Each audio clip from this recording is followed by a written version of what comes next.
ভাৰতৰ অপাৰেশ্যন বৰ্তমানেও অব্যাহত। পাকিস্তান আৰু ভাৰতৰ যুদ্ধৰ প্ৰভাৱ এতিয়াও চলি আছে। ভাৰতৰ ক্ষোভ এতিয়াও শেষ হোৱা নাই। পাকিস্তানৰ ওপৰত ভাৰতৰ বহুকেইটা নিষেধাজ্ঞা। এতিয়াও ভাৰতীয় সেনাৰ ভয়ত কঁপি আছে পাকিস্তান।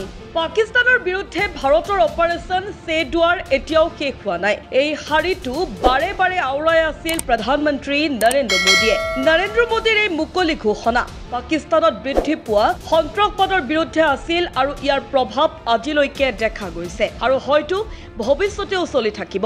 এতিয়া আপুনি জানে যে সিন্ধু জলসন্ধিৰ অন্ত পৰাৰ পিছত পাকিস্তানৰ সৈতে ভাৰতে বাণিজ্যিক সম্পৰ্ক শেষ কৰাৰ ঘোষণা কিমান ফলপ্ৰসূ বুলি প্ৰমাণিত হৈছে। শেহতীয়াকৈ ভাৰতে পাকিস্তানৰ পৰা অহা সামগ্ৰীৰ ওপৰত নতুন নিষেধাজ্ঞা ঘোষণা কৰিছে, যাৰ বাবে এই সময়ত পাকিস্তানী আমদানিকাৰকসকলৰ অৱস্থা অতি বেয়া হৈ পৰিছে।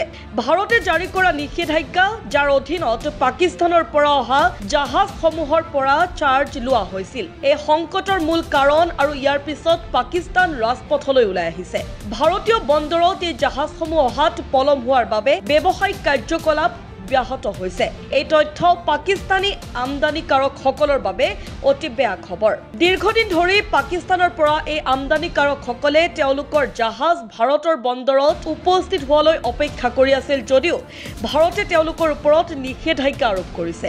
ভাৰতীয় বন্দৰসমূহত এই জাহাজসমূহৰ আগমনৰ এই পলম ব্যৱসায়িক কাম কাজত বাধাৰ সৃষ্টি কৰিছে, যাৰ বাবে পাকিস্তানী ব্যৱসায়িকসকলৰ বাবে জাহাজ আৰু মাল পৰিবহণ অত্যন্তই ব্যয়বহুল হৈ পৰিছে। আৰু কেৱল এয়াই নহয়, তেওঁলোকে ব্যৱসায়িক প্ৰক্ৰিয়াটো সম্পূৰ্ণ কৰিবলৈ বহু সময় লৈছে। সময়মতে সামগ্ৰী ডেলিভাৰী দিব নোৱাৰাৰ এই পৰিস্থিতি তেওঁলোকৰ বাবে আন এক ডাঙৰ সমস্যা হৈ পৰিছে। পাকিস্তানৰ পৰা অহা মালবাহী জাহাজ নিষিদ্ধ কৰি ভাৰতে পাকিস্তানক প্ৰত্যক্ষ বাৰ্তা দিছে। ভাৰতে স্পষ্ট কৰি দিছে যে সন্ত্ৰাসবাদৰ প্ৰচাৰ কৰা পাকিস্তানে কোনো মূল্যৰ বিনিময়ত ভাৰতৰ পৰা কোনো ধৰণৰ সমৰ্থন নাপাব।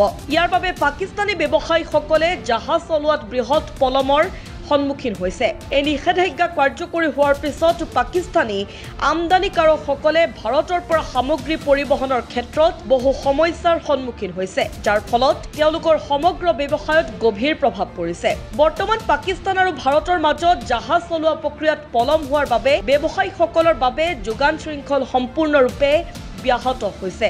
ব্যৱসায়িক দৃষ্টিকোণৰ পৰা এই সংকট বিশেষকৈ সেই আমদানিকাৰকসকলৰ বাবে ভয়াৱহ, যাৰ ব্যৱসায় সম্পূৰ্ণৰূপে ভাৰতৰ পৰা অহা সামগ্ৰীৰ ওপৰত নিৰ্ভৰশীল। পাকিস্তানী ব্যৱসায়ীসকলে কয় যে জাহাজ চলোৱাৰ এই পলম তেওঁলোকৰ বাবে অত্যাধিক খৰচ আৰু সময়ৰ অপচয়ৰ কাৰণ হৈ পৰিছে।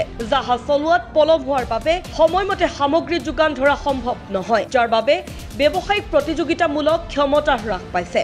পাকিস্তানী ট্ৰেড ইউনিয়নৰ সভাপতি মহম্মদ ইকবালে কয় যে ভাৰতে জাহাজ নিষেধাজ্ঞা আৰোপ কৰাৰ পিছৰে পৰা আমি জাহাজ চলোৱাত গুৰুতৰ পলমৰ সন্মুখীন হৈছো। ইয়াৰ বাবে বাণিজ্যৰ ব্যয় বাঢ়িছে আৰু সময়মতে ডেলিভাৰীৰ ক্ষেত্ৰতো বাধাৰ সৃষ্টি হৈছে। আমি আশা কৰোঁ যে ভাৰতে এই সমস্যা সমাধান কৰিব, যাতে দুয়োখন দেশৰ মাজত বাণিজ্যিক প্ৰক্ৰিয়া পুনৰ স্বাভাৱিক হৈ উঠিব পাৰে। সম্প্ৰতি পাকিস্তানে আশাবাদী দৃষ্টিৰে ভাৰতৰ ফালে চাই আছে আৰু দয়াৰ ভিক্ষা খুজিছে, কিন্তু ভাৰত এই বিষয়ত কোনো ধৰণৰ নম্ৰতা প্ৰদৰ্শন কৰাৰ মুডত নাই। ভাৰতে বিচাৰে যে পাকিস্তানে এই বাণিজ্যিক লোকচান ভুগিব লাগিব, যাতে সন্ত্ৰাসবাদৰ কেন্দ্ৰস্থল পাকিস্তানক প্ৰত্যক্ষ আঘাত দিব পৰা যায়। কাৰণ এই বৃহৎ ব্যৱসায়ৰ পৰা পাকিস্তানে যি ধন উপাৰ্জন কৰে, সেই ধন পোনপটীয়াকৈ সন্ত্ৰাসবাদী কাৰ্যকলাপৰ প্ৰচাৰৰ বাবে ব্যৱহাৰ কৰা হয়।